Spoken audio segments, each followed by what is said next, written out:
They didn't ask. They didn't question. They simply grabbed his seat, shoving a black man out of a VIP chair as if he were invisible in their world of glitter and greed. Cameras rolled. Security rushed over. The white couple laughed, insisting he must be staff, or worse, an intruder who snuck into luxury. Every insult grew louder, every humiliation broadcast for entertainment.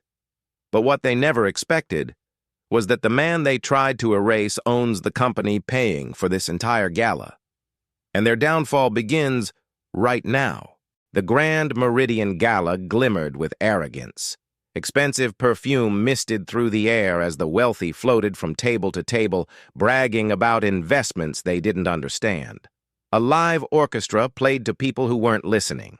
At table 3, a reserved VIP table for corporate executives, Jordan Miles sat quietly, reviewing the keynote notes he'd been asked to deliver later in the evening.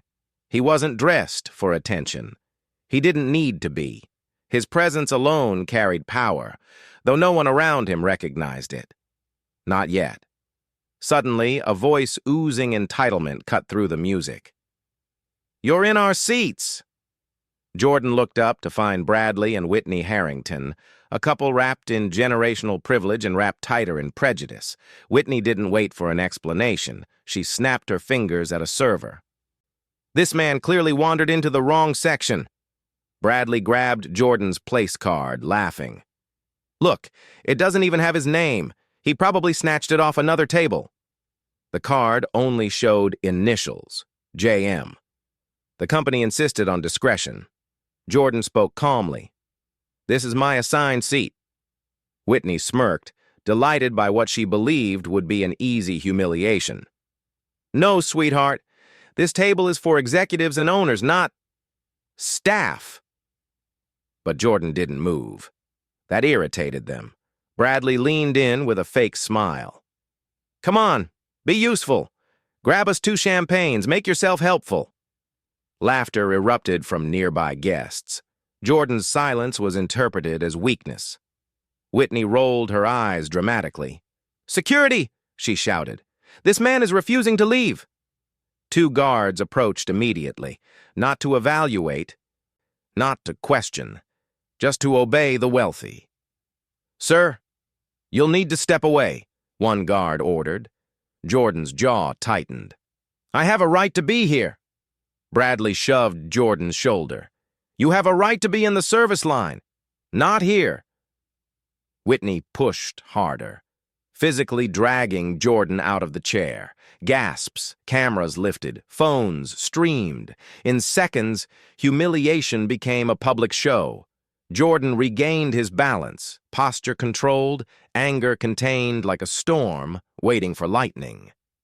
"You're making a very big mistake," he warned softly. They laughed louder. "Oh, please," Whitney scoffed. "The only mistake was letting you inside." Security grabbed Jordan's arm. That was the moment everything shifted. A commanding voice cut through the ballroom. "Unhand him." "Immediately." Heads snapped toward the stage where the chairman of Meridian Industries stood, fear swallowing his tone. He rushed forward in visible panic. "What on earth are you doing to Mr. Miles?" he demanded. The guards released Jordan so fast the crowd flinched. Whitney blinked, confused. "Mr. Miles." Jordan adjusted his jacket. Now every camera pointed directly at him. The chairman faced the stunned room. "Ladies and gentlemen, allow me to introduce our new Chief Executive Officer, Jordan Miles, the majority shareholder of Meridian Industries." The oxygen was sucked out of the ballroom. Bradley's swagger vanished. Whitney's smirk melted into terror. Murmurs exploded. "He's the CEO? They assaulted their own boss. Delete the video, now." Jordan turned his eyes on the couple. No rage, just cold accountability. "You decided I didn't belong," he said, "not because of a seating error, but because of what you assumed a leader must look like." Whitney stammered, We didn't know." And that, Jordan replied, is exactly why this company needs change. He addressed the entire table. Every person who laughed, recorded, or participated, you valued hierarchy over humanity. Several phones dropped with shaking hands. Bradley tried to recover his ego. Look, we didn't mean... Jordan stepped forward. You laid your hands on me. You ordered my removal. You publicly degraded a CEO you believed was below you. He turned to security. Escort them to HR for termination processing, effective now. The ballroom gasped. Whitney panicked. Termination? You can't. My father is on the board. Jordan didn't flinch. I own the board. Bradley dropped to his knees. Please. We have a family.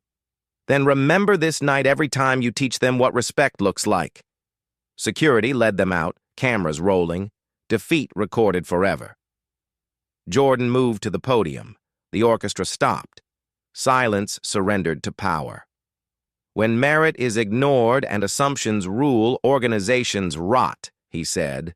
So beginning today, we rebuild Meridian Industries into a place where dignity is non-negotiable. He looked out at the same crowd that had mocked him minutes earlier, now standing, heads bowed. If you choose arrogance over empathy, you will not work here. If you choose silence when injustice occurs, you are the problem. People swallowed hard, guilt heavy in their throats. Jordan ended with a final blow. And if you judge me by anything other than my leadership, you will discover exactly how replaceable you are. Thunderous applause erupted, not out of courtesy, but respect. Whitney and Bradley disappeared into the shadows of accountability they created for themselves. And as the orchestra resumed, every person in that room learned one truth. Never assume you outrank a man who built the table you're sitting at. Shocked by how fast their power collapsed? Like, share, and comment the moment that hit you hardest. Tell us what you think should happen to that arrogant couple next. Subscribe and turn on notifications for more stories where dignity rises and humiliation backfires in the most satisfying way.